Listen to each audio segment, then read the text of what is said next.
MP board कक्षा 11वीं वाले सभी विद्यार्थी ध्यान दें। माय डियर फ्रेंड्स, आप सभी बच्चों का कल जो गणित विषय का पेपर होगा, पूरा का पूरा पेपर आ चुका है। 13 मार्च का ये पूरा का पूरा पेपर है। जितने भी विद्यार्थी इस वीडियो को देख रहे हैं तो माय डियर फ्रेंड्स, ये पूरा का पूरा प्रश्न पत्र आपको ध्यान से देखना है, क्योंकि 101% माय डियर फ्रेंड्स ये आपका पेपर है जो आपको परीक्षा में 100% पेपर दिया जाएगा। एक भी क्वेश्चन आपको मिस नहीं करना है। ये पूरा का पूरा क्वेश्चन पेपर सॉल्यूशन के साथ बताऊंगा जो कि आपको परीक्षा में दिया जाएगा। आइए शुरुआत करते हैं हमारे प्रश्नों से जो परीक्षा में आएंगे। देखिएगा माय डियर फ्रेंड्स, आपकी स्क्रीन के सामने क्वेश्चन आ चुके हैं। पहला प्रश्न आपको परीक्षा में दिया जाएगा, ध्यान से आप देखें और अच्छे से इन सभी प्रश्नों को याद करें। समुच्चय 1 और 2 के उप समुच्चयों की जो संख्या होती है वह कितनी होती है। माय डियर फ्रेंड्स, प्रश्न आपसे परीक्षा में पूछा जाएगा तो इसमें आपको 4 करेक्ट उत्तर के रूप में लिखना है। समुच्चय 1 और 2 के उप समुच्चयों की जो संख्या होती है वो 4 होती है, तो यहाँ पर आपको 4 ध्यान रखना है। इसके बाद बढ़ेंगे हमारे अगले क्वेश्चन की ओर। दूसरा प्रश्न आएगा, फाई का मान कितना होता है। तो इसका जो मान होता है वो कितना होता है, इसमें आपको option number B A correct उत्तर के रूप में लिखना रहेगा। इसके बाद में देखिएगा तीसरा क्वेश्चन परीक्षा में पूछा जाएगा, पाई रेडियन का मान कितना होता है। तो इसका जो मान होता है 180 डिग्री इसका मान होगा, तो इसमें आपको 180 डिग्री करेक्ट करना है। चौथा प्रश्न परीक्षा में आएगा, ध्यान से देखिएगा, एक चर राशि की समीका जो होती है वो कितनी होती है। तो असमीका के रूप में लिखना है ax + by + c > 0 will be correct answer. जितने विद्यार्थी वीडियो को देख रहे हैं तो माय डियर फ्रेंड्स, वीडियो को लाइक जरूर करें, और आज हमारे चैनल पर नए जुड़े हैं तो चैनल को सब्सक्राइब करके रखना है, क्योंकि इसके बाद जो आपका हिंदी विषय का पेपर होगा, हिंदी विषय का पेपर भी बताऊंगा जो परीक्षा में छपेगा। देखिएगा, एन का जो मान होता है वो कितना होता है, एक आपको लिखना है।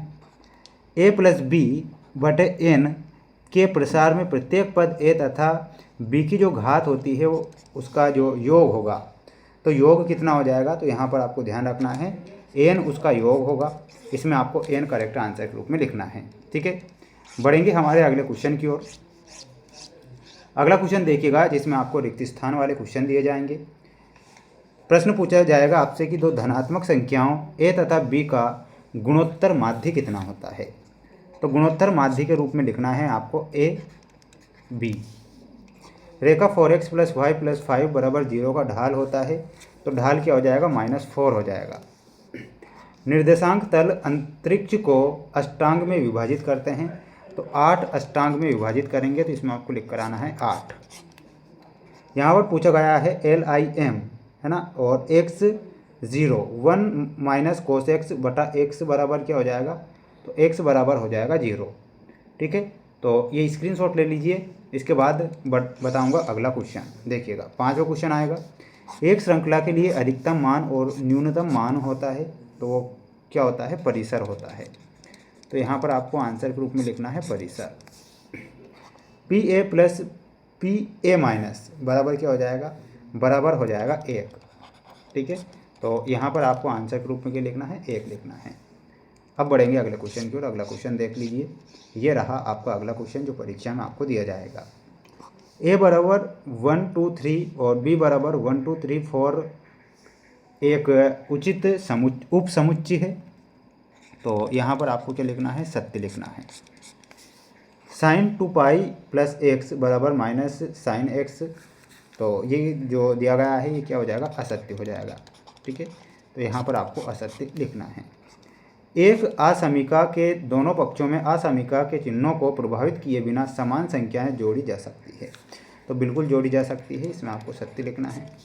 यहाँ पर NPR बराबर NCR और R, ये बिल्कुल ये भी आपको क्या लिख कर आना है, सत्य लिख कर आना है।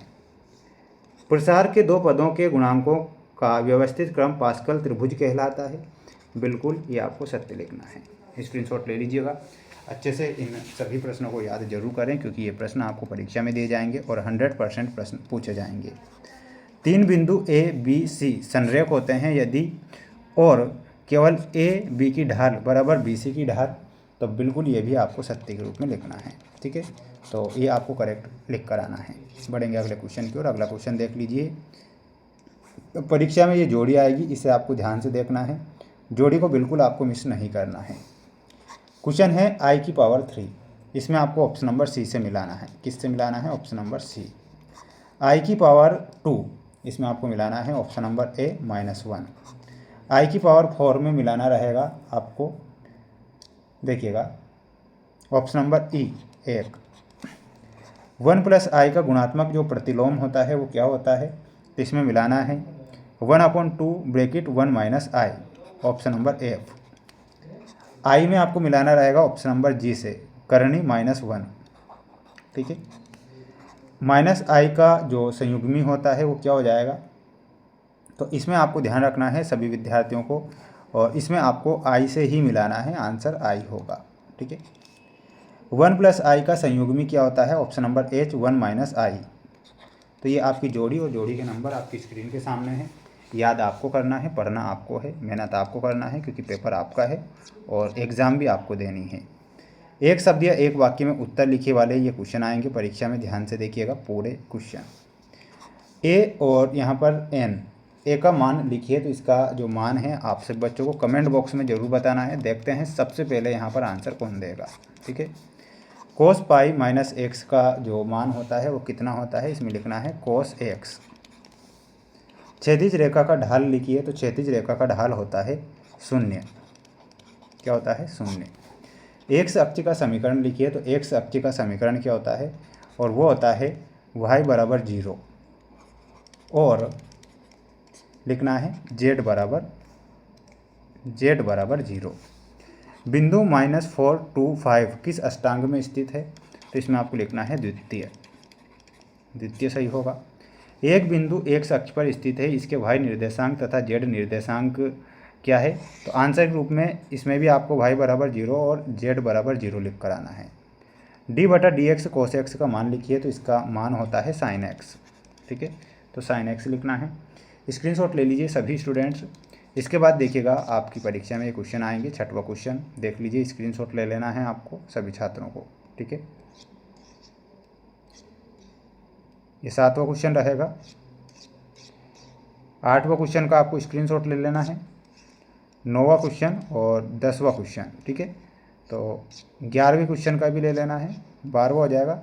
यानी कि पूरा का पूरा अगर पेपर का PDF अगर आपको चाहिए, तो PDF प्राप्त करने के लिए सभी बच्चे कमेंट बॉक्स में जय हिंद का मैसेज जरूर करें, ताकि मैं आपको लिंक डायरेक्ट दे सकूं। ठीक है, तो बिल्कुल जय हिंद का मैसेज करना है, पूरा का पूरा पेपर का PDF मिल जाएगा। सभी को चैनल को सब्सक्राइब करना है। मिलता है नेक्स्ट वीडियो में।